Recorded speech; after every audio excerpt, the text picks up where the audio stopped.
खड़ा होकर के पब्लिकली पूरी की पूरी भाजपा के झूठों की जमात को चैलेंज करते हैं कि अगर हमने गलत किया है तो चौराहे पे खड़ा करके तुम मुझे गोली मार सकते हो, लेकिन अगर तुम गलत कर रहे हो तो इस बात को याद रखना कि तमाम धन दौलत और गोला बारूद के बावजूद इस देश में तुम सत्य की आवाज को नहीं झुका सकते हो। हम कसम खाते हैं, महाराष्ट्र का इस महान भूमि पे कसम खाते हैं कि कांग्रेस का एक एक कार्यकर्ता राजीव गांधी को याद करते हुए यह संकल्प लेता है कि इस देश में सद्भावना को हम बचा करके रखेंगे, तुम्हारी पूरी ताकत को परास्त करेंगे। इस बात को याद रखना है। भाजपा का जो इलेक्शन डिपार्टमेंट है ना, इलेक्शन डिपार्टमेंट ईडी, पूरी सरकार ही चल रही है ईडी और सीडी पे। या तो ईडी भेजते हैं या सीडी भेजते हैं। तो जिसका ईडी और सीडी नहीं है वो सच्चा है, जिसका ईडी और सीडी है वो झूठा है, वो झूठ के साथ जाकर के खड़ा है। ये इतिहास नहीं बना सकते हैं। आपको मालूम है, देश के जो पंत प्रधान हैं, जिनको हिंदी में हम लोग प्रधानमंत्री कहते हैं, वो इतिहास में फेल हो गए थे।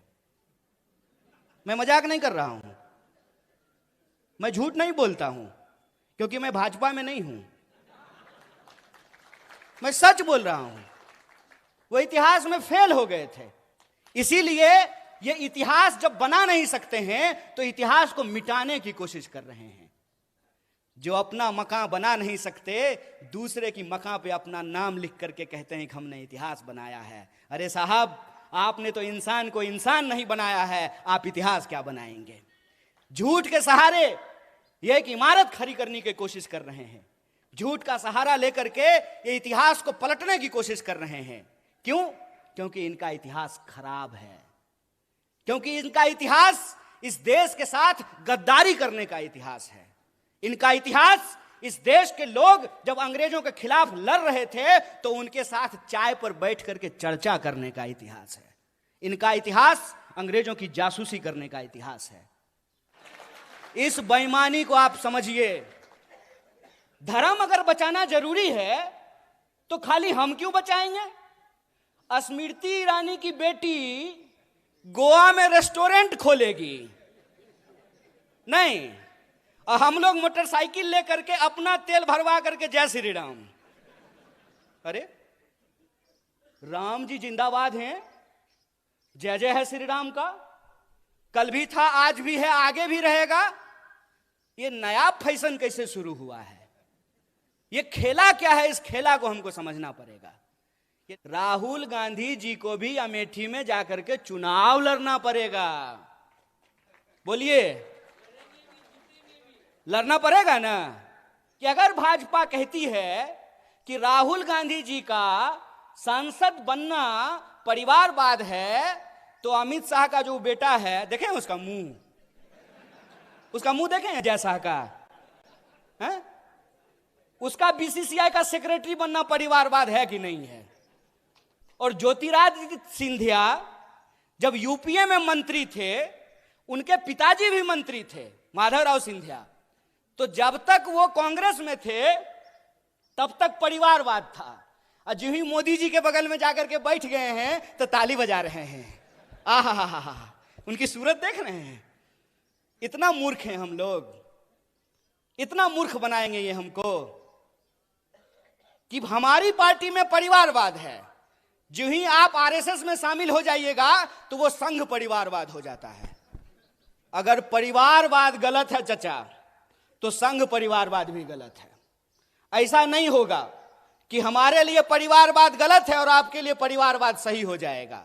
मैं ये एग्जाम्पल हमेशा लोगों को देता हूं कि सोनिया जी का कांग्रेस में होना और राजीव जी का कांग्रेस में होना परिवारवाद है, तो मेनका गांधी जी का और वरुण गांधी जी का भाजपा में होना परिवारवाद कैसे नहीं है? बताइए, बोलिए। बेवकूफ बना रहे हो। तुम्हारा खेल हम समझते हैं। एक गुजरात के गांधी सूट खोल दिए देश के लिए, एक गुजरात के मोदी 10 लाख का सूट पहन लिए दोस्त के लिए। यही हकीकत है ना। और कहते हैं कि एक गरीब प्रधानमंत्री बन गया है तो आपको अच्छा नहीं लग रहा है। नहीं नहीं, बहुत अच्छा लग रहा है। बस हम ये चाहते हैं कि जैसे आप गरीब हैं ना, वैसा ही गरीब इस देश का हर कोई बन जाए, हर कोई वैसा ही गरीब बन जाए कि चढ़ने के लिए उसके पास 8,500 करोड़ का हवाई जहाज हो, 15 करोड़ का कार हो, 10 लाख का सूट हो, 5 लाख का चश्मा हो, 2.5 लाख का कलम हो। हम चाहते हैं कि ऐसी गरीबी पूरे देश को मिल जाए। चोरी, इसको चोरी कहते हैं, इसको बेईमानी भी कहते हैं, इसको कहते हैं आंख में झूठ झोंकना। और ये हमारे आंख में झूठ झोंक रहे हैं। जब आप दिल्ली जाइएगा ना, तो 20,000 करोड़ का महल बना है आप लोगों के लिए। कितना? 20,000 करोड़। हाय रे चोरी, अस्पताल बनाने के लिए पैसा नहीं है। रोड अगर बनाता है तो रोड बनने से पहले ही गडकरी जी टैक्स लेना शुरू कर देते हैं। हमसे हर चीज पे टैक्स ले रहे हैं और बदले में क्या कहते हैं? आत्मनिर्भर बनिए। वाह, कितना सुंदर शब्द है, आत्मनिर्भर बनिए। तो एक बात हमको बता दीजिए, सोच के बता दीजिए कि अगर सरकारी रोड नहीं होना चाहिए, सरकारी अस्पताल नहीं होना चाहिए, सरकारी स्कूल नहीं होना चाहिए, सब आत्मनिर्भर होना चाहिए, तो सरकारी प्रधानमंत्री भी नहीं होना चाहिए। बोलिए क्या आमदार साहब, बोलिए कि आपको पेंशन मिलेगा? ये जो यहां कांस्टेबल खड़ा है, क्या जी पेंशन मिलता है? तो बोलिए ना इनको नहीं मिलता है। बोलिए, इसको देखिए और इसको समझिए। और मैं आप लोगों से एक बात कहना चाहता हूं, गुजरात से आया मेरा दोस्त, दोस्त को सलाम करो। आजकल अजीत दादा सलाम ठोक रहे हैं। नहीं, प्रधानमंत्री ने अपने भाषण में कहा कि 70,000 करोड़ का घोटाला किया है अजीत दादा ने, ऐसा प्रधानमंत्री ने कहा। इलेक्शन डिपार्टमेंट सक्रिय हो गया, ईडी। अब कोई घोटाला नहीं हुआ है, भाजपा के वॉशिंग मशीन में सब साफ हो गया है। अब दाग अच्छे हैं, क्योंकि दाग भाजपाई हैं। इस खेल को आप समझिए कि कुछ भी सरकारी नहीं होगा तो सरकारी संसद किस लिए होगा? 20,000 करोड़ का सरकारी प्रधानमंत्री किस लिए होगा? इस देश के नागरिकों को यह समझना पड़ेगा कि इस देश में कितनी बड़ी लूट चल रही है। अंबानी का एक दिन का जो इनकम है, एक दिन का बोल रहे हैं, एक दिन का, उसमें एक दिन के इनकम में 75 लाख, कितना? 75 लाख मनरेगा के मजदूरों को वेतन दिया जा सकता है। यह खेल हम नहीं समझेंगे। देश की आजादी को 75 साल हो गए हैं, 77वां स्वतंत्रता दिवस मनाया जा रहा है। ऐसा कैसे हो गया भाई कि 2-4 लोग बहुत अमीर हो गए और बाकी जो जनता थी वो जो है हर चीज के लिए तरसने लगी है? पहले क्या बोले थे? पहले बोले थे कि जब प्राइवेटाइजेशन होगा ना तो कंपटीशन होगा, इसीलिए कोऑपरेटिव को समाप्त कर दो। आप बहुत सौभाग्यशाली हैं पीएन पाटिल साहब कि आपका कोऑपरेटिव चल रहा है। क्यों? क्योंकि जया शाह का पप्पा कोऑपरेटिव मंत्री बना है। वो जिस चीज के मंत्री बनते हैं ना, उसका बस जय श्री राम होता है। वो आजकल गृह मंत्री हैं।